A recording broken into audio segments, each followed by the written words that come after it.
ഇഞ്ചി. ആയുർവേദം ഒരു മഹാ ഔഷധിയായി പരിഗണിക്കുന്ന ഔഷധ സസ്യമാണ് ഇഞ്ചി.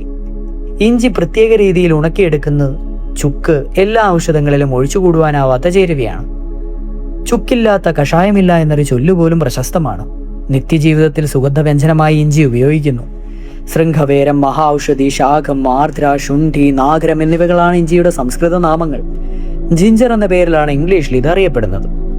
ഇതിന്റെ ശാസ്ത്രീയ നാമം സിഞ്ചി ഫൈവർ ഒഫീഷ്യനാലി റോസ്ക് എന്നാണ്. സാധാരണയായി ചതുപ്പ് സ്ഥലങ്ങളിലാണ് ഇഞ്ചി വളരെ കൂടുതൽ കൃഷി ചെയ്യുന്നത്. ഇഞ്ചി കേരളത്തിൽ ധാരാളമായി കൃഷി ചെയ്തു വരാറുണ്ട്.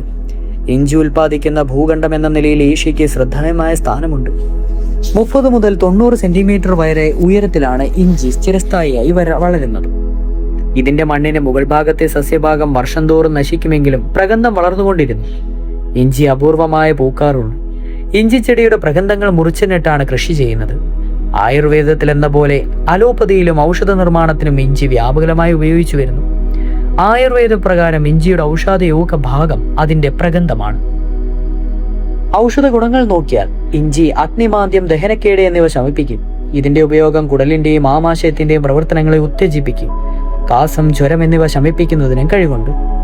ചെവിവേദന ശമിപ്പിക്കുന്നതിന് നന്നാണ്.